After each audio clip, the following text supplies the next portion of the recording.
right. Part 5 in our intro to lifetime value versus customer acquisition cost. It is a ratio. It's called LTV to CAC ratio. And why does this matter? So like we've gone over what are the elements of this thing, how you can increase it. Quick recap: LTV side, frequency of purchase, average order value, and contribution margin on the LTV side. On the CAC side, mitigation of cost.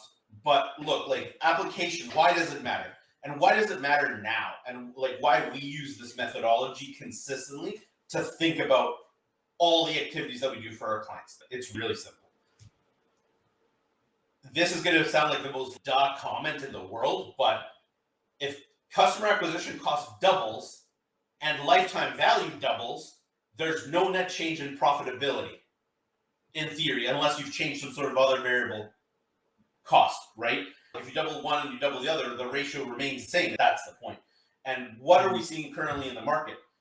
We are seeing customer acquisition costs increase because the data, because of iOS, because of a whole bunch of factors, customer acquisition cost is increasing. The problem is that most people's lifetime value is not going up in concert and at the same pace as the CAC is increasing. So their profitability is going down. And we had this conversation earlier with a client maybe a month or so ago, and they said, we want to hold off on doing e-com. And we said, okay, walk us through that. And he pulled up this data and he says, look, e-com sales are overall going down, and they're going down much faster. Like it was growth, now it's actually going down.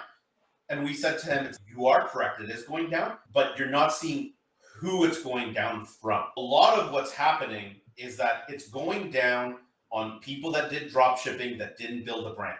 And it's a lot of people that didn't build brand at all. Like they were just pumping ROAS, right? So they were just out here and it's like, my ROAS is good enough, I'm going to keep cranking it through. No expenditure on brand, no strategic thinking, and product expansion, all of these things that belong inside of lifetime value.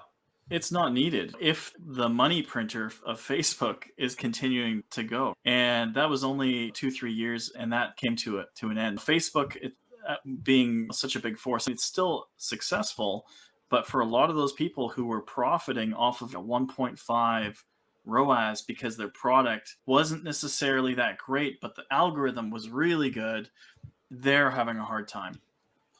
And this is like where it comes back down to, if you have, say, like a 2x ROAS, 3x ROAS, that's okay, as long as you can sell that person after they come in 4 or 5 more times. Like that's okay. If your initial purchase is 2x ROAS, it's okay. But if they purchase 5 more times in the next 12 months, like that's not an issue. But if you're getting a 2x ROAS and they're only buying 1 time, like this is an issue, right? Or even a 3x, or in my opinion, even a 4 or 5x ROAS. And a lot of people would disagree with me, but a lot of the clients that we work with, we're getting them like value on their customer, and their first time purchase is 8x ROAS, 10x ROAS.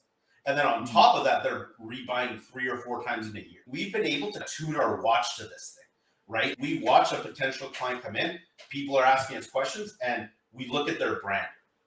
And we can tell right away like where they're going to fall more or less on the ROAS scale. And like before they even answer the question, it's, hey, where's your ROAS at? They're like, oh, it's at a 3. I'm like, oh yeah, like totally thought this guy was going to be at a 2 to 3 max. Their programs must be running like pretty decently, because you can see the emphasis they put behind brand. You can see the emphasis that they put on these things. And there's also the other stories of the people that are like, I used to do $250,000 in sales per month, and like a year and a half ago, and now I'm at 20K a month. And they're like, what can I do? Unless you have a war chest, unless you saved your money throughout the process and you have a war chest. And I asked them, it's like, how much money did you save during this period? It's not much. It's like, you can still make a go of it. Look, drop shipping is not dead. I'm not going to sit here and say that it is, but it's just a lot harder than it used to be. And the people that went out and built brands and double, triple, quadrupled their LTV based on their first iteration of their business to the iteration of their business now, these are the people that are going to win, right? Because all we hear time and time again is customer acquisition cost is going up. Why? CPMs are going up. Conversion costs are going up. Everything's going up in cost.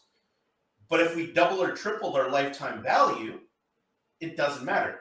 This is why you're seeing a ton of people like push subscriptions. Like we were pushing subscriptions 2-3 years ago. We still push them now because a lot of people still haven't done them. And that's a great way to increase lifetime value on a more tactical basis. It's like one of the less strategic things to do. And it's one of those things that is a little bit faster to do, to pull off from like the lifetime value perspective.